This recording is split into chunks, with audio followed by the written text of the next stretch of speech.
In the port of Djibouti, dozens of boxes with MSF or Red Cross stickers, two of the rare international aid organisations still working in Yemen.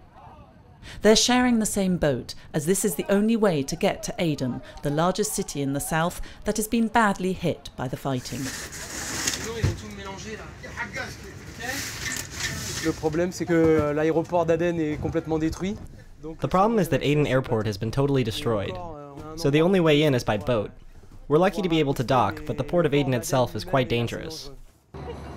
La semaine dernière, c'était Last week, the day before we got there, a boat transporting refugees was sunk. It's been 3 months since the fighting began. On one side are the Houthi rebels who have taken control of much of the country, and on the other, forces loyal to the president and the Saudi Arabia-led international coalition.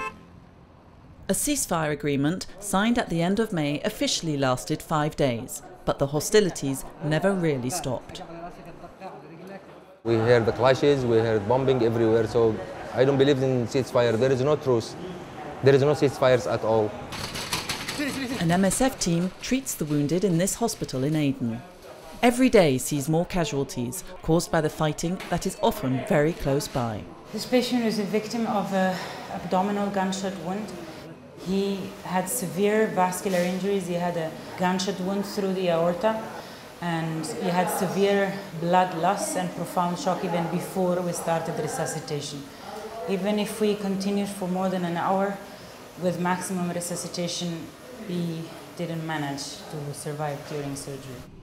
The hospital is working at full capacity, but to reach out to the many people still without access to healthcare, MSF opened a clinic in Crater district. The people cannot transfer to other area because the way is blocked, and many patients suffer here from injury, gunshot and shrapnel, and receive management here, cannot take access away to other hospitals. A few days later, an MSF team went to another neighbourhood in Aden, where residents from Crater have taken refuge. Gunshot where? Left leg. Iman is a displaced place for the people that was in Crater Mualla. Then we decided to come in this place to do 2 times in a week the dressing for patients that need follow-up, but it can reach our hospital. Particularly we are for injuring patient during this war. Sana, Taz, Khamir. Fighting continues across the country, resulting in both direct and indirect victims. Countless people are displaced and bearing the consequences of shortages caused by difficulties in getting supplies through.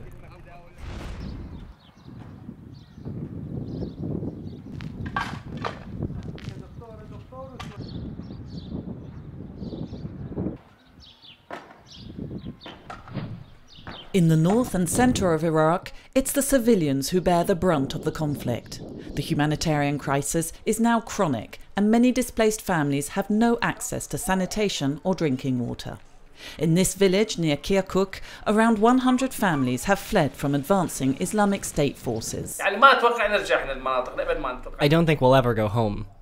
The situation is bad, and day after day, it will get worse. Like Yassin and his family, 3 million people have fled the fierce fighting in several regions of Iraq. Except in the most secure areas, they have almost no access to aid, as humanitarian organisations are few and far between.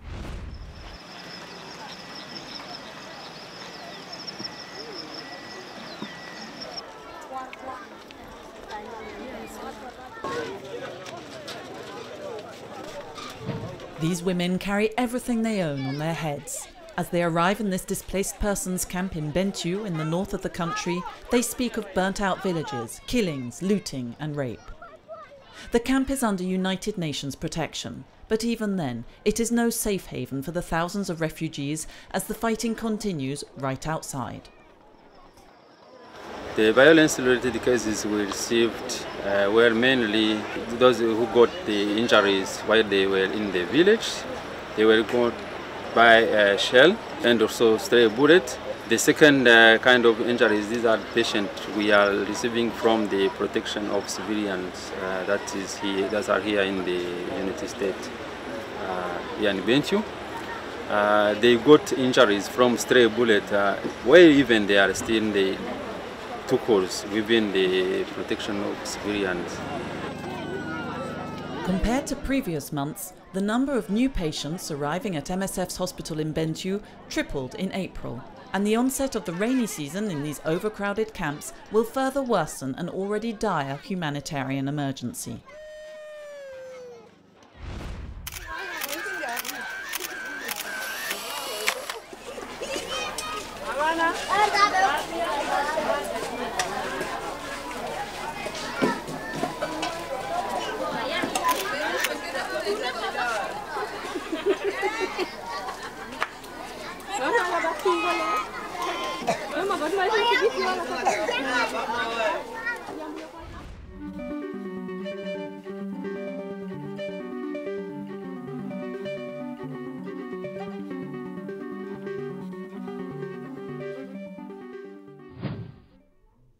Antibiotic resistance affects all countries in the world, but without a reliable, comprehensive system to collect data, it's impossible to get a real global overview of the situation. So let's focus on one particular region, the Middle East. In its hospital in Amman in Jordan, MSF treats casualties from Iraq and Syria and has observed that around 50% of its patients suffer from a multi-drug resistant germ infection. Why? The context first. Population displacements caused by conflict foster the propagation of bacteria. Moreover, the destruction of hospitals and poor hygiene result in the wounded being treated in unsanitary environments. But it also stems from a more global phenomenon: antibiotics being overprescribed by doctors, being available off the shelf in stores, and being misused by patients. How does antibiotic resistance come about?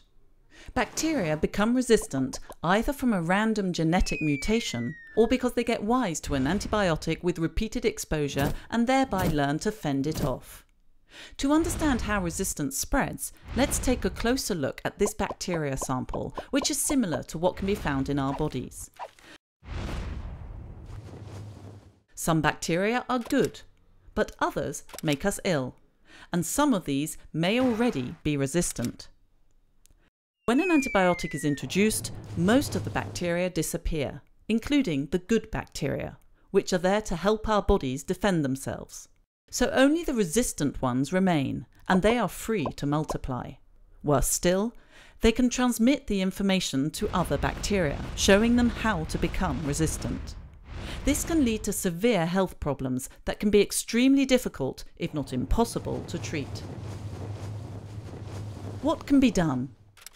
There are no new antibiotics on the horizon, and anyway, waiting for new drugs to come out onto the market isn't an option, as the whole process will simply happen all over again.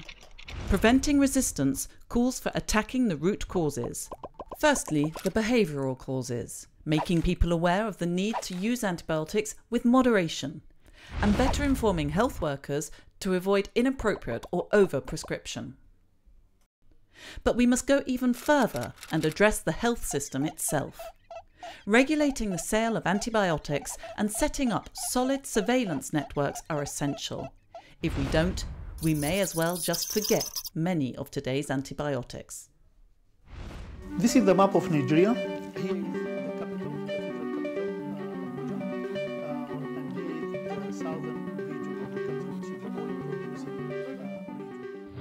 Since 2009, there is a fighting between the Nigerian army and a group called Boko Haram.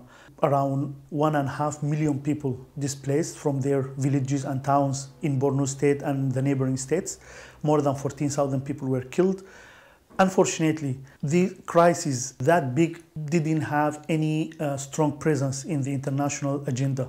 And I think the human cost of this crisis was so huge that it should draw the attention of everyone in the world. Unfortunately, the behavior of the media, of the international media with the Nigerian problem was very selective. It was mentioned only the Chibok girls, around 200 more than 200 girls were kidnapped from a school. It shouldn't be a surprise if you know that that was not the first time this number of girls kidnapped in the northeast of Nigeria, and it won't be the last as well. So the killing was indiscriminate, the kidnapping was indiscriminate, and it happened all the time there. Unfortunately, it was highlighted only once or twice, not more than that. And I think the international community should realize that there is a huge crisis on the make and ongoing now in the country, and the response should be even better. We need more engagement of the international community in this crisis. Otherwise, the human cost will be huge, more than what we are seeing now, and it will not stop anytime soon.